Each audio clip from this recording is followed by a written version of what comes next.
one of the kids I was in class with, the last day of school, after we got report cards and everything and actually graduated, hadn't gone to the ceremony. That was going to be that night or something like that. So anyway, so we got an hour in each class just to sit there. And so this English teacher had this idea. What are you going to do to take the hour instead of just sitting there? Everybody say what they were going to do after they left McClymonds. Well, I'm going to go to the trade school. I'm going to go take a civil service test. I'm going to, a whole bunch of things. And I got to one kid, he said, well, I'm going to go to University of California at Berkeley and be a doctor. She said, you can't do that. Oh. I said, why not? Well, you're not smart enough. I said, you have to have an IQ of 180 to go to Cal, which was not true. And you can't get in. He says, well, I'm going to try. So he says, well, I'm not going to let you do that. So he changed his grade right there in that room from an A to an F in English so that he would not have the grades. And the folks went to the school board and did everything they could to get it changed, and they wouldn't change it. So he went to the University of California and took the entrance exam and passed with flying colors. Went to Cal, went to med school, and was voted neurosurgeon of the year 3 or 4 times in the state of California. Now, I witnessed this, see. It wasn't somebody told me about it or hearsay. I've sitting there and watched this. And so these teachers had enormous influence, and I tell you how much influence they had. They would see a guy and a girl, and they'd say, you guys make a great couple. And they would end up getting married. That's how much influence, That's an enormous amount of influence. But that is. So, there was this little clique of teachers, they had their favorites, and all the football players, basketball players, and all that were their boys.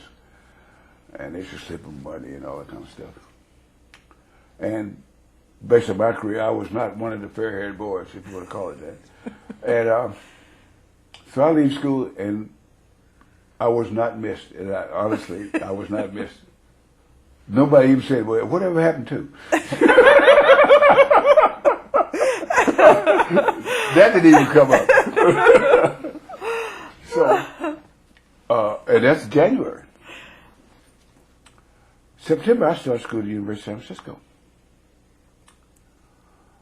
And I got drilled on Friday because it was a land-grant school. You had to take ROTC for 2 years.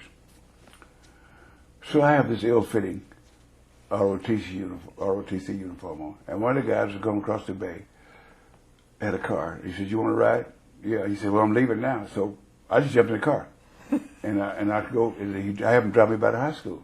So I want to go see my high school coach. I haven't seen him since January. The one I told I wanted to be first All-American for McClymonds.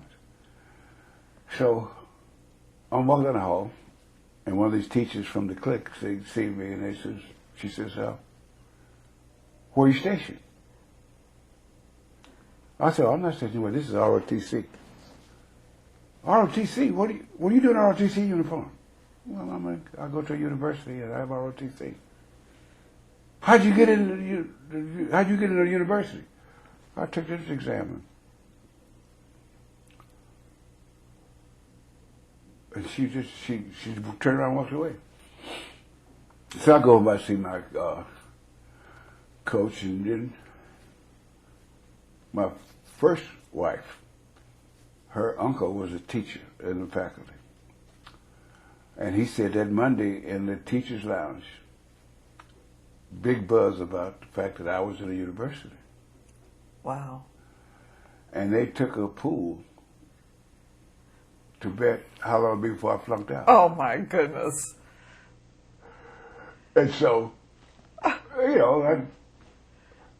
I think about it, so I go to USF, and my junior year we won the national championship. And all of the kids in Oakland public schools thought I could walk on water without getting my ankles wet. One of our guys is the best there is, you know, and he went to McClymonds, you know, and so that's all the kids were talking about, especially the basketball season. So after we won the championship my junior year, the kids, the student body president or one of them said, "Why don't we invite him to come back and talk to us?" You know. So reluctantly they did so, and much to their regret. Because I got in front of it, and all I could think about was that class when they told that kid that he couldn't go To medical school, yes.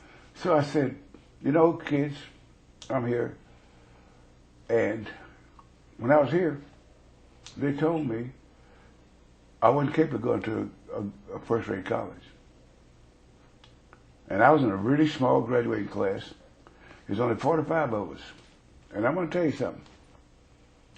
At least 25 of those kids I graduated with were smarter than any freshman I ran into at the university.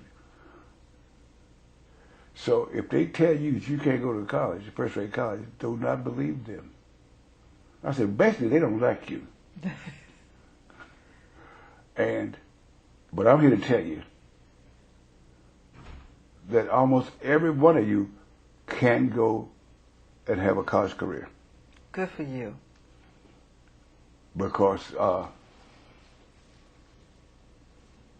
when people don't like you or respect you, they're going to ever tell you anything positive.